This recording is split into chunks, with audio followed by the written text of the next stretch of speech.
हमने पिछली वीडियो में रिफ्रैक्शन को देखा था। तो अगर हमारे पास एक डेंस मीडियम है, तो हमारे पास वाटर है, और ऊपर हमारे पास एक जो है लेस डेंस मीडियम है, यानी एक रेयर मीडियम है जो कि इससे वाटर से कम डेंस है। तो ये हम एयर, जैसे कि एयर हो सकता है, हमारे पास वैक्यूम हो सकता है, तो एयर जो है वो ज़्यादा रियलिस्टिक है। तो वाटर हमारे पास एक डेंस मीडियम है और एयर हमारे पास एक रेयर मीडियम है। जब भी हमारे पास एक डेंस मीडियम हो और एक रेयर मीडियम हो और लाइट हमारे पास डेंस से रेयर मीडियम में जाए, ये मैंने पहली वीडियो में भी देखा था, रेयर से डेंस में नहीं, डेंस से रेयर में जाए, तो ऐसे में हमारे पास हमारी जो रे है वो रिफ्रैक्ट होगी नॉर्मल से दूर। तो ये हमारे पास यहाँ पर नॉर्मल होगा, हमारे पास यहाँ पर इस तरीके से नॉर्मल होगा। तो हमारे पास हमारी जो लाइट रे है, अगर वो इस तरफ आ रही है डेंस से रेयर की तरफ, तो वो यहाँ पर नॉर्मल से थोड़ा सा दूर जो है वो इस तरीके से रिफ्रैक्ट हो जाएगी, इस तरीके से रिफ्रैक्ट हो जाएगी। और मोस्ट केसेस में या कुछ केसेस में हमारे पास थोड़ी सी लाइट वापस रिफ्लेक्ट भी हो जाएगी। तो यहाँ पर हो सकता है कि थोड़ी सी यहाँ पर जो है लाइट, हल्की सी लाइट जो है हमारे पास रिफ्लेक्ट हो, हल्की सी हमारे पास जो है वो लाइट जो है वो रिफ्लेक्ट होगी। और सारी लाइट रिफ्लेक्ट नहीं होगी, हल्की सी, और कुछ केसेस में तो होगी ही नहीं, लेकिन आमतौर पे हल्की सी लाइट रिफ्लेक्ट हो जाती है और बाकी लाइट जो है वो रिफ्रैक्ट हो जाती है। तो रिफ्लेक्ट, यहाँ आप देख सकते हैं हमारे पास एंगल ऑफ इंसिडेंस और एंगल ऑफ रिफ्लेक्शन सेम है।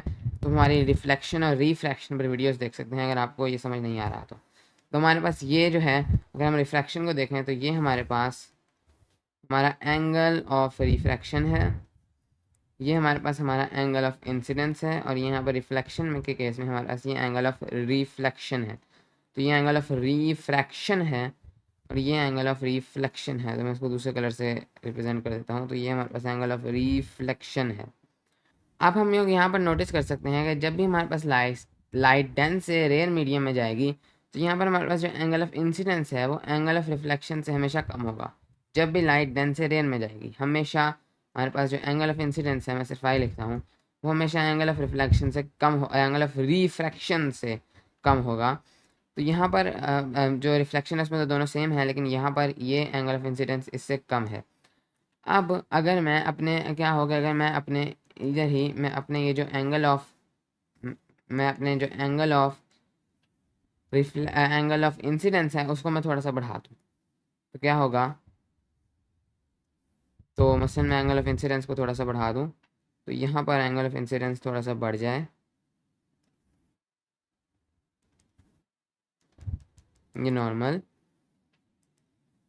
तो अब क्या होगा, अब रिफ्रैक्शन का एंगल भी उतना ही उस हिसाब से बढ़ जाएगा, क्योंकि हमेशा एंगल ऑफ इंसिडेंस से एंगल ऑफ रिफ्रैक्शन ज़्यादा होगा।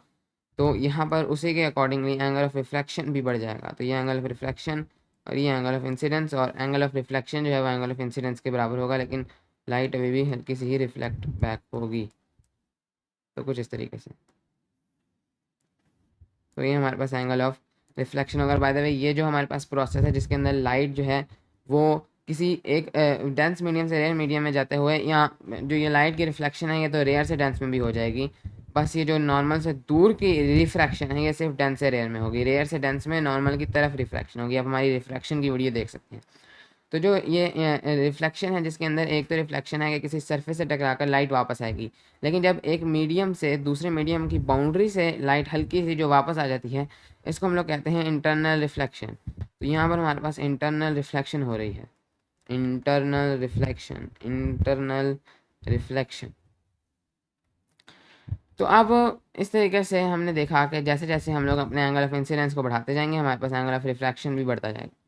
तो अब इसका मतलब है कि एक ऐसा, अगर मैं एंगल ऑफ इंसिडेंस को क्या होगा, अगर मैं अपने एंगल ऑफ इंसिडेंस को इतना ज़्यादा बढ़ा दूँ, तो मैं अपने एंगल ऑफ इंसिडेंस को इतना ज़्यादा बढ़ा दूँ, तो मैं इसको यहाँ नीचे करता हूँ थोड़ा सा बड़ा। तो क्या हो कि अगर मैं अपने एंगल ऑफ इंसिडेंस को इतना ज़्यादा बढ़ा दूँ, तो ये अगर मेरे पास मेरा एंगल ऑफ इंसिडेंस है, तो मैं इसको इतना ज़्यादा बढ़ा दूँ कि अगर मेरे पास ये नॉर्मल है, तो मैंने अपने एंगल ऑफ इंसिडेंस को एक डेंस से रेयर मीडियम में जाते हुए, एक डेंस से रेयर मीडियम में जाते हुए, वो जो भी हो, इतना ज़्यादा बढ़ा दिया है कि अब मेरे पास जो एंगल ऑफ जो रिफ्रैक्टेड रे है वो इस मीडियम की बाउंड्री के पैरेलल हो गई है, यानी एंगल ऑफ रिफ्रैक्शन 90 हो गया है, क्योंकि मैं जितना एंगल ऑफ इंसिडेंस को बढ़ाता जाऊंगा एंगल ऑफ रिफ्रैक्शन उतना बढ़ता चला जाएगा, और मैंने इतना ज़्यादा बढ़ा दिया है अपने एंगल ऑफ इंसिडेंस को कि मेरे पास एंगल ऑफ रिफ्रैक्शन 90 हो गया है। तो ये मेरे पास अब एंगल ऑफ रिफ्रैक्शन है, और ये मेरे पास अब एंगल ऑफ इंसिडेंस है, और वही मेरे पास थोड़ी सी लाइट जो है वो वापस रिफ्लेक्ट भी हो रही होगी इंटरनल रिफ्लेक्शन की वजह से मोस्ट केसेस में, तो कुछ इस तरीके से। और ये मेरे पास अब एंगल ऑफ रिफ्लेक्शन होगा जो कि एंगल ऑफ इंसिडेंस के बराबर होगा। तो अब यहाँ पर मैंने अपने एंगल ऑफ इंसिडेंस को इतना ज़्यादा बढ़ा दिया कि एंगल ऑफ रिफ्लेक्शन जो है वो 90 डिग्रीज हो गया। इस स्पेसिफिक एंगल ऑफ इंसिडेंस को क्रिटिकल एंगल कहा जाता है, critical angle. Angle of incidence, वो एंगल ऑफ इंसिडेंस जिस पे आपका एंगल ऑफ रिफ्रैक्शन 90 डिग्रीज हो जाए, इसको हम लोग क्रिटिकल एंगल कहते हैं। तो जल्दी से हम लोग क्रिटिकल एंगल का फॉर्मूला डिराइव कर लेते हैं। तो अगर आप हमारी जो है रिफ्रैक्शन स्नेल्स लॉ के ऊपर वीडियो देखें जो कि रिफ्रैक्शन को एक्सप्लेन करता है, तो हमारे पास स्नेल्स लॉ कुछ इस तरीके से होता है जो कि हमारे पास एंगल ऑफ इंसिडेंस और एंगल ऑफ रिफ्रैक्शन को जो है वो रिलेट करता है। तो हमारे पास अगर ये मीडियम 1 है, हमारे पास ये मीडियम 2 है, ये हमारे पास जो है इसके अंदर ये वाला एंगल ऑफ इंसिडेंस और ये वाला एंगल ऑफ रिफ्रैक्शन। तो हमारे पास स्नेल्स लॉ है कि हमारे पास जो नंबर 1 जो मीडियम है उसका रिफ्रैक्टिव इंडेक्स और हमारे पास जो ये इंसिडेंट एंगल है इसका साइन के साथ मल्टीप्लिकेशन, हमारे पास हमारे दूसरे मीडियम के रिफ्रैक्टिव इंडेक्स और उसके जो एंगल ऑफ रिफ्रैक्शन है उसके साइन के बराबर है। साइन हमारे पास टेंजेंट प्रॉपर्टी है। तो ये जो हमारे पास फॉर्मूला है इसको हम लोग स्नेल्स लॉ कहते हैं, ये जो रिलेशनशिप है। और आप शायद रिफ्रैक्टिव इंडेक्स से फेमिलियर हो, शायद आप रिफ्रैक्टिव इंडेक्स से फेमिलियर ना हो। तो रिफ्रैक्टिव इंडेक्स जो ये हमारे पास एब्सोल्यूट रिफ्रैक्टिव इंडेक्स है। तो रिफ्रैक्टिव इंडेक्स बेसिकली आप हमारी वीडियो देख सकते हैं, लेकिन ये सिंपली ये है कि हमारे पास जो स्पीड ऑफ लाइट है, अगर हमने किसी भी मीडियम का रिफ्रैक्टिव इंडेक्स निकालना है, मतलब हमने 1 मीडियम का रिफ्रैक्टिव इंडेक्स निकालना है, तो हमारे पास जो speed of light in vacuum है c, जो कि हमारे पास तकरीबन होती है 3.0 इंटू 10⁻⁸ मीटर्स पर सेकेंड। तो ये जो हमारे पास speed of light in vacuum है, इसको अगर हम लोग डिवाइड कर दें हमारे उस मीडियम से जिसकी हमने जो है रिफ्रैक्टिव इंडेक्स निकालना है, मसलन हम अपनी जो मीडियम 1 है इसके अंदर हमारे पास जो स्पीड ऑफ लाइट होगी उसके साथ अगर हम लोग डिवाइड कर दें तो हमारे पास उस मीडियम का रिफ्रैक्टिव इंडेक्स आ जाता है। हमने अगर रिफ्रैक्टिव इंडेक्स ऑफ मीडियम 1 निकालना है तो हम speed of light in vacuum लेंगे और उसको डिवाइड कर देंगे speed of light in that medium. तो ये बेसिकली एक स्केल है, आप हमारी इस पर वीडियो देख सकते हैं इसको ज़्यादा समझने के लिए। तो ये बेसिकली एक रेशो है। तो वो लाइट एब्सोल्यूट रिफ्रैक्टिव इंडेक्स, तो वो लाइट की स्पीड वैक्यूम में उसको हम लोग डिवाइड कर देंगे उस मीडियम में लाइट की स्पीड से, और इसी तरीके से हम लोगों के पास n2 भी निकलेगा। तो अब हम इस फार्मूला को यूज़ करके, जो स्नेल्स लॉ है इसको यूज़ करके हम लोग अपने क्रिटिकल एंगल का फार्मूला निकाल सकते हैं। तो इसको हम लोग बेसिकली सी से रिप्रेजेंट करते हैं क्रिटिकल एंगल को। ये वो इंसिडेंस एंगल है जिस पर हमारे पास हमारा रिफ्रैक्टेड एंगल ऑफ रिफ्रैक्शन जो है वो 90 डिग्रीज हो। तो हम लोग स्नेल्स लॉ के ज़रिए इसको निकालेंगे। तो हमारे पास हमारा जो यहाँ पर इसको निकालने के लिए हम लोग बहुत ज़्यादा सिंपली इसको निकाल सकते हैं। तो हमने करना ये है कि यहाँ पर अगर आप देखें तो हमारे पास जो एंगल ऑफ रिफ्रैक्शन है वो तो हमें पता है, वो हमारे पास है 90 डिग्रीज। तो आगे बहुत सिंपल है, n1 मल्टीप्लाइड बाय साइन, और ये जब हम लोग यहाँ पर एंगल ऑफ रिफ्रैक्शन को 90 डिग्रीज प्लॉट कर रहे हैं तो हमें पता है कि ये जो एंगल ऑफ इंसिडेंस है ये हमारे पास क्रिटिकल एंगल है। तो जब हमारे पास angle of incidence critical angle होगा तो ये हमारे पास 90 डिग्रीज होगा। तो यहाँ पर हम लोग 90 डिग्रीज प्लॉट कर देंगे, तो साइन ऑफ 90 डिग्रीज, तो हमारे पास ये इक्वल हो जाएगा साइन ऑफ क्रिटिकल एंगल, तो हमारे पास n2 साइन ऑफ 90 हमें पता है 1 होता है, तो इसको हम लोग जो है वो ख़त्म कर देंगे, यानी कि n2 यहाँ पर आ जाएगा और यहाँ पर हमारे पास डिवाइडेड बाय n1।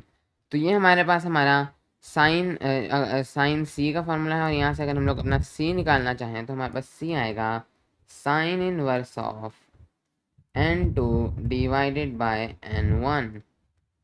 तो ये हमारे पास हमारा सी होगा, यानी कि क्रिटिकल एंगल।